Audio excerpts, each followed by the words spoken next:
Ang buhay nga naman ay hindi parang laro. Masakit man iisipin, ngunit ito ay totoo. Ilan na nga sa atin ay nasadlak na kung saan kakapit sa patalim, hahanap ng paraan. Alam mo nang mali pero pinasok mo pa.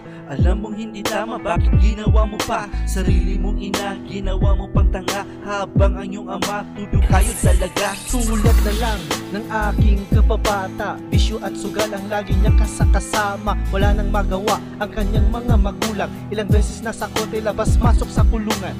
Di mo na iisip ang kanina paghirap. Matupad lamang ang kanila pangarap na ikaw ay makatapos sa kolehiyo. Pero ano ang kapalit? Lahat ng bisyo ay pinasok mo. Ang karagalan, isang kayamanan.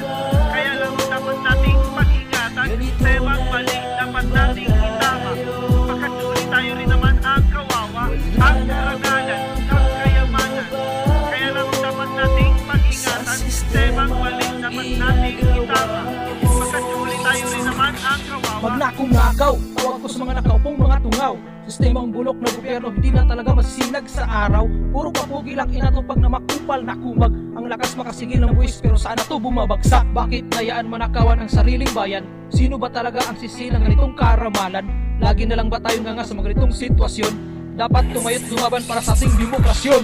Meron naman nakahiga sa kayamanan, di pa nakuntento, nakuha niya pang manggupang. Kaya naman, ano pa ba ang aasahan sa isang taong sa kapangyarihan? Usang gala, wala na ba talagang pagbabago? Ganito na ba talaga ugali ng mga tao? Pinipilit mo magbago, hihilain ka pababa.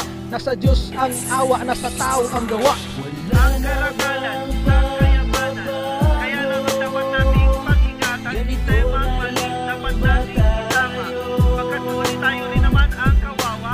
Ang karagalan, isang kayamanan. Kaya lang dapat nating pag-ingatan. Sistemang mali, dapat nating itama.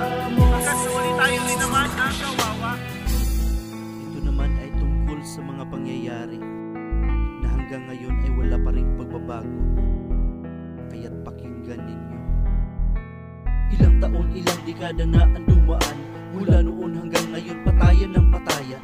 Muslim at Kristiyano na parehong Pilipino. Kailan ba matatapos ang nasimulang gulo? Ang daming inosente na nagasan ng buhay. Pagkatapos ng lahat, gano'n na lang ba makikiramay? Hustisya ang kailangan, ang sistema nasaan? Kapayapaan sa ating bayan ay mangyari pa ba yan? Banghayan ng banghayan, sisihan ng sisihan. Sino bang nahihirapan kundi ang mamamayan? Usang gala, sino ba talaga ang tama? Sino bang nagkamali at sino ba ang nasa tama? Ang karagalan, isang kayamanan. Kaya lang dapat nating pag-ingatan. Sistemang mali, dapat nating itama. Pagkatuli tayo rin naman ang kawawa. Ang karagalan, isang kayamanan. Kaya lang dapat nating pag-ingatan. Sistemang mali, dapat nating itama. Pagkatuli tayo rin naman ang kawawa. Ang karagalan, isang kayamanan. Kaya lang dapat nating pag-ingatan. Sistemang mali, dapat nating itama. Pagkatuli tayo rin naman ang kawawa.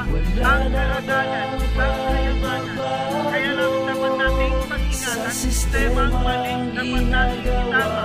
Pagkatuli tayo rin naman ang kawawa.